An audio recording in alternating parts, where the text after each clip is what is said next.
Welcome back to Idle Talk. It's been a minute. We've had a little bit of a transitionary period here. I'm gonna dive in and kind of pretty much tell you where I've been these last 3 weeks, 4 weeks. Might be 4 weeks. I'm not gonna lie, but it might be closer to 2 or 3. But let's just jump right into the episode. I've taken a break from the show simply because, like, it was needed. That break was definitely well needed. Definitely needed to take a little bit of a break because, like, I had a little, like, stride going. I hit the yearly goal already, which is nice. I'm not going to share that because I'm embarrassed of the yearly goal. But, it was pretty much double of what we had last year and a half. So we hit that mark pretty easily, and I think it was a big help having the Idle Talk minis out and about in the world. So that was pretty fun to do. We're gonna keep doing that. We're back in transition. We're back in full stride. It's currently like nighttime because I feel like sometimes the lighting of the day is a little bit too harsh, and I can't really control that. So this is like the controlled lighting that I have set up. We're gonna get back into some tweets later. More Reddit stuff.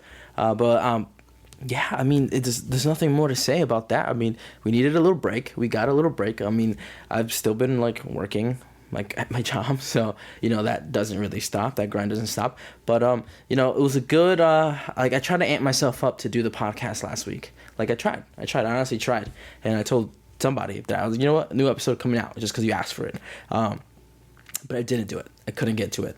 I don't know. Maybe I was tired. I can't really put my finger on why I didn't do the episode.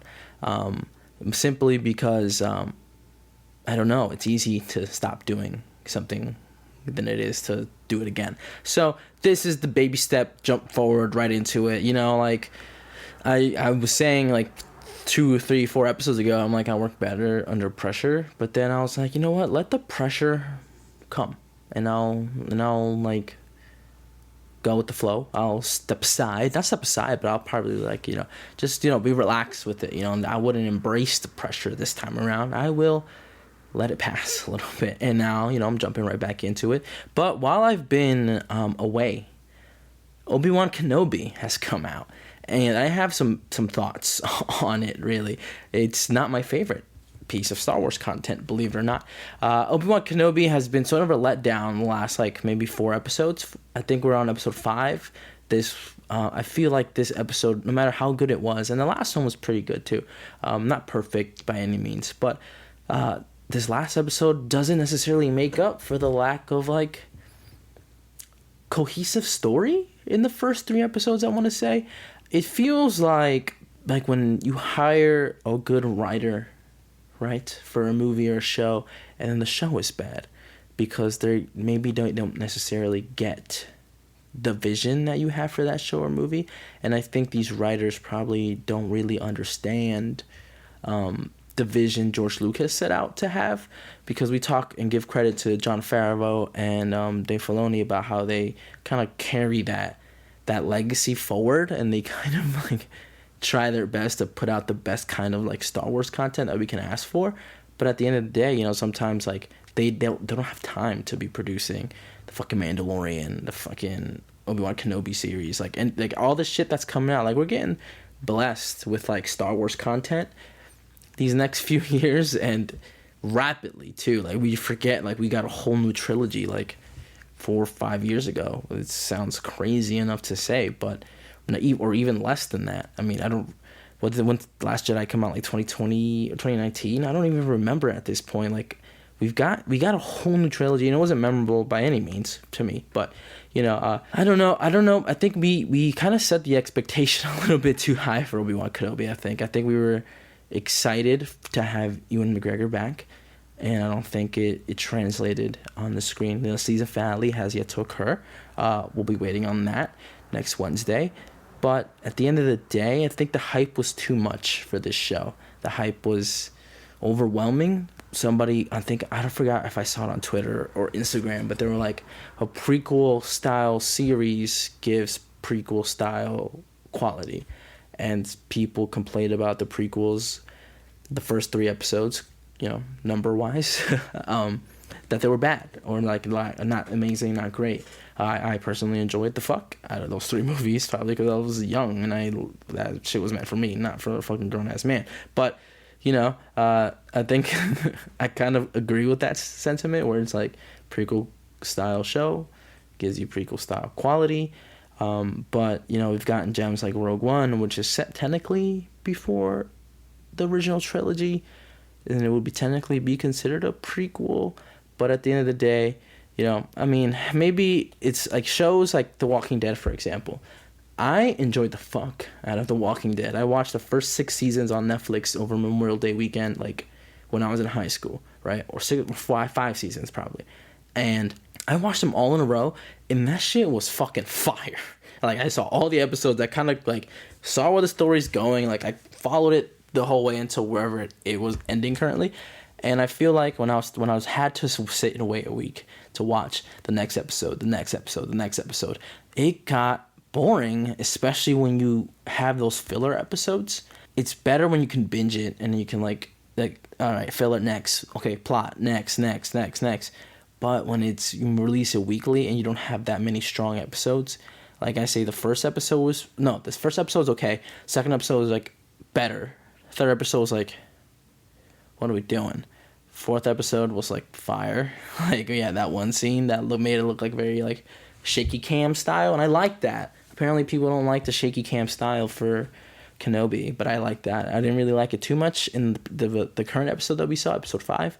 I liked it better in episode 4, but it is what it is, really. And I can't wait to see the series end. There's supposed to be a second season, but I would hope that we don't get a second season. I mean, sure, it'll be nice, but where is the Kenobi story gonna go when we kind of have these major pivotal points in his history where we he did this, did that, and so now we're kind of like trying to work within a very fine margin before A New Hope starts, and he's got to look more like shit before A New Hope starts.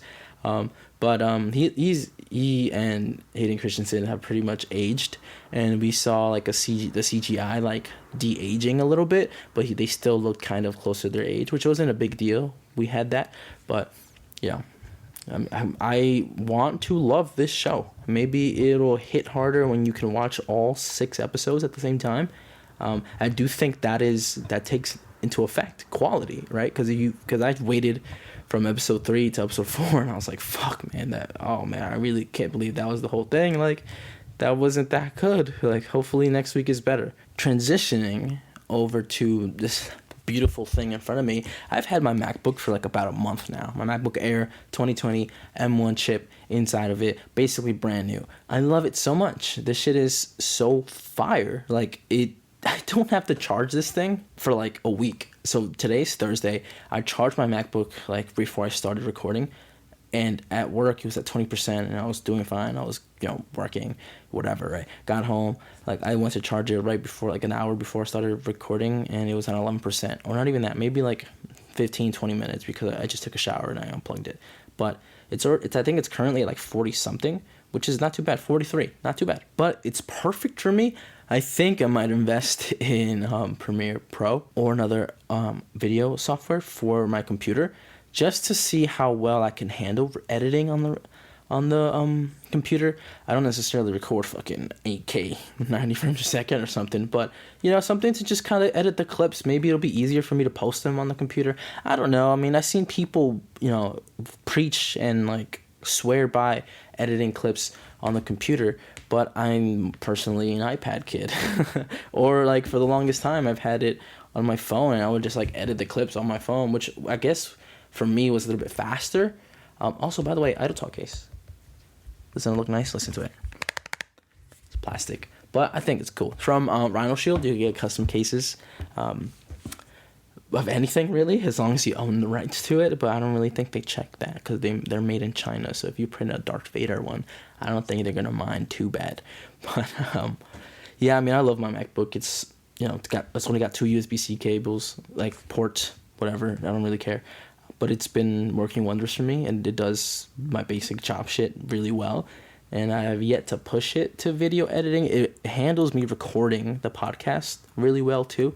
But when we start getting more software in here, we'll start seeing how it works well. I mean, proof is in the pudding. You can go on YouTube, you can see like benchmarks and like how people use their MacBook Air. I have an Air as opposed to a Pro. I was gonna get the Pro, but they didn't have it in stock, so got the Air. A little bit higher storage, kind of the same price. So happy with it. I absolutely do not regret this purchase. I highly recommend. Also, my fucking HomePod Mini that I mentioned like 5 episodes ago is in my bathroom now, and it makes a perfect bathroom speaker. The only thing I'm having problems with is finding a place for it because the wire is so goddamn long, and it's not long enough if I want to put it on the top of kind of where my shower is. So it's just one of those things where I just got to get like a bathroom like cabinet or something and just put it in there and hope for the best, because where the outlet is and where my sink is not a good place for things, but we're making it work. I love that speaker too. Like, don't regret any of those 2 purchases. Also, like, this transition into more like Apple talk. So I currently have an iPhone 11, gonna probably upgrade to a 13 or 14 soon-ish, but we're at peak iPhone, I think. I think the iPhone 13 is as good as it's gonna get for a bit, maybe for like a year or 2. I think we can all agree that we should skip the 14. I don't think the 14 is gonna be that much of an upgrade from the 13. The 13, sure, has its problems, like its kinks or whatever, and people are still like not having that much of a great user experience with them. So I've heard. But I think the 13, 13 Pro, 13 Pro Max, those phones, 13 mini, we have a mini, right? Those phones, for now, I think are worth the skipping the 14 upgrade, or maybe even the 15 upgrade too. I think we will wait till the iPhone 16, but then at that point, do we reset the numbers? Because, the Galaxy's up to S22. It doesn't really, I think they skipped the whole, they went from 10 to 20 for whatever reason. So, I don't know. We're at 13, 14 with the iPhone, so we probably will keep going 15, 16, 17. But I think we're at peak iPhone when it comes to battery, when it comes to fucking optimization, when it comes to the user experience. I don't think there's anywhere else to go from here until innovation happens. So I think if you're locked in with a 12, 13, you should be fine. You should be absolutely fine. You should not even consider upgrading until something wows you again. And don't let them wow you with a fancier camera technology, video technology. No, it's got to be something truly innovative. I know Apple hasn't really got into the foldable scene yet, but I think whenever they do, if they do, and that's probably 5 years down the line most likely, I think you'll be able to really get wowed at that point, be like, oh shit, this is a new phone. So it's just something that I think we should all kind of acknowledge. We're not, I don't know why as kids we thought we needed a new iPhone every year. If you look at the iPhone 6 to 7 to 8 to 10, it's obviously different when the 10 introduced a new design, right? And if you had a 6, 7, or 8, you probably felt some type of way having the old iPhone, right? But you didn't necessarily have to upgrade from a 5, 6, or 7, You could have, the iPhone 10 could have come out with a new design, and they're like, all right, I could upgrade now, right? It's a new look, new things, blah, blah, blah. But I don't know why we had that mentality of every year I need to change my fucking iPhone. So, at the end of the day today, I think we're definitely at peak iPhone, and we shouldn't buy a new phone considering the economic state that we're probably going to be heading in. Recession started on Wednesday, apparently. That's the consensus on the internet and, via memes and probably serious people. But, yeah, we're at peak iPhone. I don't think there's necessarily upgrade yours just yet. Maybe wait until the 16 or the 15, really depending if they really switch something up. 2 or 3 months ago, I put out a little PSA, hey, guys, submit something for me. So, Men's Mental Health episode is on the way, and I'm excited to record that because I have an off day tomorrow. I'll start sorting out the clips. I'll start piecing it together, and then I'll start recording my part of it. But that's gonna come out on the way, and I'm maybe have to split it up into 2 episodes or maybe one really, really long episode. I'm not too sure how people are gonna react to a really long episode, especially after a really long break. So it's on the way. It'll be out before July, and it's June something, June 16th, so 14 days. I'm giving myself 14 days to put that episode out. I'm excited to share the messages people left. And, there's long ones, short ones. People left their names, people who didn't. And, I'll blur out the names anyway just to keep it consistent. But, it's going to be a doozy. There's a long voice memo submitted. It's like 20 minutes long. And I want to let that person speak for 20 minutes just so we can kind of understand each other and kind of just like, wow, this is another actual person's thoughts, and not necessarily make them feel some type of way about it. Like, you're allowed to feel the thoughts you feel, and that's the platform I kind of want to have. I'm like, yeah, sure, talk your shit, let us know what you're going through. You're not going to be judged here. It's like, I think in one ear and out the other is kind of seen negatively, but if you can just let somebody vocalize themselves and let them speak out their emotions, you don't necessarily have to retain that information. You can just let it pass through you just because they maybe just want to let it out. Maybe they don't want you to really give advice or say something about it. Maybe they just want to say it and feel heard. And so it's important to kind of just listen. Those little housekeeping things aside, let's jump into tweets and Reddit posts, which TikTok, Instagram, you've been liking it. You've been liking the tweets and the Reddit posts. So we're going to go back. We're going to start. Let me pull out my phone, put in my passcode. And right in time for summer, it says, please wear the deodorant that causes cancer. Thank you. And, there's a time and place to be conscious about the earth and about what we do, about what the minerals we use.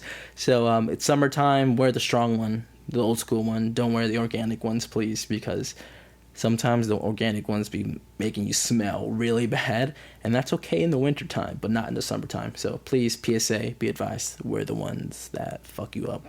This next tweet, the person says, what the hell? And then the screenshots go, 40 alternatives to self-harm. Number 1, harm someone else. I thought that was funny. I think it's, I don't think that was a slideshow. Hopefully not, but it's funny that people are shocked about it. Don't harm yourself or others, but feel like that needs to be said. This tweet was just for comedic purposes. Saved myself with that one. All right, this next one is a tweet, and it says, the person says join a union, and I'll tell you why. Because it says, new office rule: for every minute you're late to work, you will be required to work for 10 minutes after 6 p.m. For example, if you arrive at 10:02, you have to stay an extra 20 minutes until 6:20. Thanks. They would have never seen me ever again, being so serious with you. I would be gone so fast. Like, I read that and it... All right, this next tweet is about drinking, and I think it's funny because it says, getting drunk with people who are heartbroken is wild. They be drinking to die. And that's true as fuck, because I've been that guy, the one person that drinks to die. Because one time I was in Mexico getting to find myself, and I went to a party that was like, I want to say like a solid 1.5 miles away from my house, or just a mile from my house.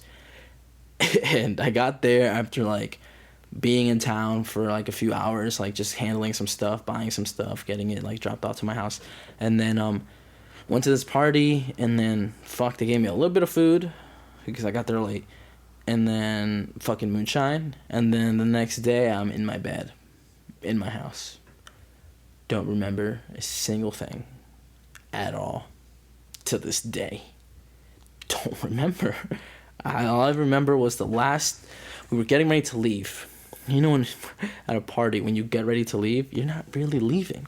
Okay? I don't know if you can relate to that, whoever's watching, but you're not really leaving. I got up and I was like, fuck, I'm fucked up. And I started walking, and all of a sudden they started talking to us, and then we sat right back down. And then I ended up home. And then I woke up and I was like, fuck, I don't know where my phone is. Fuck it, I lost that. Shit. Like, I was walking around like, oh man, like, I was still drunk the next day. And it's actually insane, like, that I was actually drunk the next day. I woke up drunk, and I was like, never again. I never touched it ever again. I have some here for like whenever my homies are heartbroken. So if you're ever here in Baltimore and you're heartbroken, ask for that Mexican moonshine, and it'll make you forget really quick. Throwback. Remember, I don't know if you remember the clip where I was like, girls can come. So I saw the same exact tweet by someone else, And the guy says, "Girls can come?" Question mark, question mark, question mark. And then somebody quote tweets it and says, "This is what zero pussy does to a motherfucker." And then the guy claps back, or girl, or them, I don't know. And they quote tweet another tweet of whoever just quote tweeted them. It makes sense when I add the screenshots. But this guy replies to the person that said, "This is what zero pussy does to a motherfucker," with their own tweet and said, "This is what zero bands does to a motherfucker." And let's look at that tweet really quickly. It says, "Okay, I really don't want to have to do this, but please share this. My mom, me, and my siblings are struggling for a while, and my mom really needs the money or we'll be evicted, but I don't think we'll be a blank, blank, blank, blank." Anyway, it's a tweet asking for money, for help. You know, like, "Hey, hard times, help us." And this person said, "This is what zero bands does to a motherfucker." At this point, it's just a crime on the timeline, and you just have to, like, call the cops or mind your business. And I chose to mind my business. I was like, oh, fuck. Like, reading that, like, it's pretty harsh. I'm going to blur out the usernames. But I'm like, damn. I'm not going to say they asked for it, right? But it's the internet. And just, if you dish it out, just be sure you can take it. That's all I'm going to say. This next tweet, funny as fuck, because this almost happens to me every single time I order from anywhere. It says, "If anyone in NYC wants $40 worth of Chipotle, it's sitting on the takeout shelf at the Broadway location in Chinatown. It's paid for and under my name, Ryan Y. Didn't look at the location before ordering and just made an absolute fool of myself in the Chipotle in Buffalo." And then somebody replied, "A lot of people aren't ready when opportunity strikes. A lot of people aren't me." And they picked up the Chipotle order. And props to that guy. Like, how, like, to get there first, like, it just, like, this is a viral tweet, okay? It's got 2,000 retweets, 106K likes. So it's not like he follows this guy and saw it and then went to go get it. Like, after some traction, he probably was like, fuck it, I'm gonna go check. And then he went and he's like, shit, that shit is still there. Copped. Congrats to that guy. You know, that takes some fucking determination. Oof. This next series of tweets, they go like this.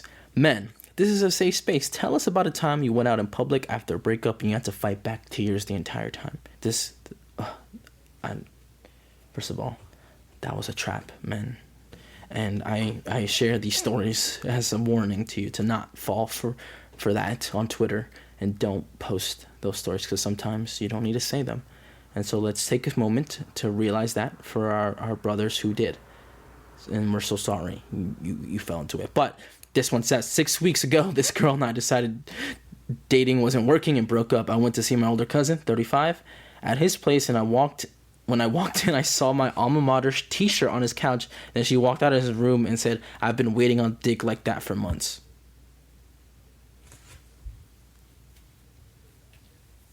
But wait, it gets worse. "One of my exes I dated in college cheated on me with 11 guys. We made a film together. I had to stand in front of everyone next to her the day after I found out to present the film. The whole time I was trying to keep myself together." And then somebody replies to this guy. She's like, "She did what? With how many guys?" And it's fucking Darkseid holding onto Superman's cape as the image. But wait, there's more. "Was going through pre-breakup phase with my ex. I paid her for her nail set that same day. As she's laying on my chest, she says, 'We need to take a break. I feel like I'm missing something. My young and dumb ass ain't know them nails wrapped around a new dick that same night.' Drove to her spot at 7 a.m. sharp. She worked overnight at the time, but she wasn't there. Called her about 20 times, and she texts back, 'Let it go.'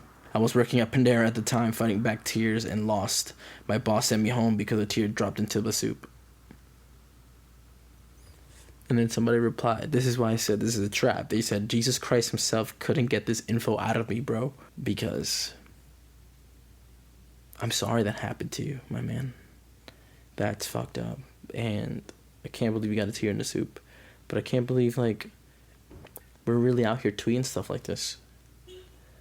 Like, it's a safe space, but not that much of a safe space, okay? Don't let Twitter fool you." Next one. "My ex broke up with me at the gym through text. She sent a paragraph-long text. I'm sitting at the gym reading it, passed out, came back with half the gym around me, fanning me, head soaking wet from somebody pouring water on me. I was stumbling, trying to walk out." Oh, man. You know, much love to these guys. You know, it probably sucked in that moment. But maybe they felt safe enough and over it enough that they decided to share it for the enjoyment of the internet. Please let us be that. Next one, more, not down bad, but like, just read the tweets. It says, imagine she makes you a Spotify playlist and it has 8 likes. And then somebody replied and said, okay, here's this. Imagine she makes a Spotify playlist for you and the description is for my lovely human and the title's A+D. But turns out she made it with the guy she was cheating on you with and his name also started with a D. So you didn't suspect a thing. How silly. Hey bro, if you need someone to talk to, my DM is open. You can talk. I'm here for you. It'll get better, bro. This sounds personal. You good? Question mark, question mark, question mark. This too specific. Next, it's a Terry Irwin tweet. It's about her late husband, Steve. And she says, I married this incredible bloke 30 years ago. What an adventure, love, and legacy live on. And then somebody quote tweeted it and it said, it is really and truly beef with stingrays for the remainder of my natural life. And then somebody replied back with about a touch of stingray. I should punch it though to let know Steve Irwin got shooters out here. And then somebody else replied to that. It's like an update to that tweet. And it says, over a year ago, I threatened you out of anger over the death of a lost one. A death that you weren't responsible for. Today, I've returned to make things right. To end the cycle of violence. It's what Steve would have wanted. I'm sorry and I love you, Water Pancake. And he went there a year later to pet the stingray and not to punch it. And even more replies to the original tweet. It says, I pray for Tampa Bay Devil. I pray for the Tampa Bay Devil Rays downfall every season. And someone replied to that off association. Another reply says, that's not what he would have wanted. It isn't about what he would have wanted anymore. It's about making them pay. Stingrays, look out. You got two sides of this war. You got the people who carry on the legacy. You got the people who want to avenge him. So if you're a Water Pancake out there, if you're on TikTok or Twitter or Instagram, watch your back. So there's a foreign tweet, right? And it says, the translation somebody replied to, it said, every time I order a burger, my cat haunts me and my burger. And I can't eat it peacefully. Can you please cook another mini burger for him by slicing 20 grams from my own burger? And then it's a picture. And they made the cat a tiny burger and tiny fries. And I think that was the coolest thing ever. Look at it. He's like really hype about his tiny burger. Tiny burger in a tiny bun and like a small fries. Fuck, this makes me want a cat more. We'll end the show on this last tweet. It says, what's the most awkward day y'all ever been on? We met up at a restaurant for our first date and he had the biggest ass I have ever seen on a man. Like huge. It jiggled when he was walking in front of me. On top of that, he kept picking the fucking mushrooms off my plate saying, my woman shares with me. Vomit emoji. Somebody replies, LMFAO, that thing was thingin'. Can you imagine having sex and both your cheeks clapping? And that was out of pocket, and I'll leave it right there. Thank you guys for bearing with me on the break from the show. Thank you for listening to the episode. I don't know how many of you are going to listen to it, but, you know, we're back. We're better than ever. I'm going to have to probably come up with another title that's, like, engaging and clickbaity at the same time. So thank you for listening. Thank you for tuning in. And if you haven't already, rate us 5 stars on Apple Podcasts and Spotify. They share the same rating system. Did you know? It helps us with our visibility because, you know, I want to be visible again. And thank you for listening. I appreciate it. Thank you for taking the time out. Other than that, I'm Fernando, and I'll see you tomorrow for Night of Talk Mini. Peace.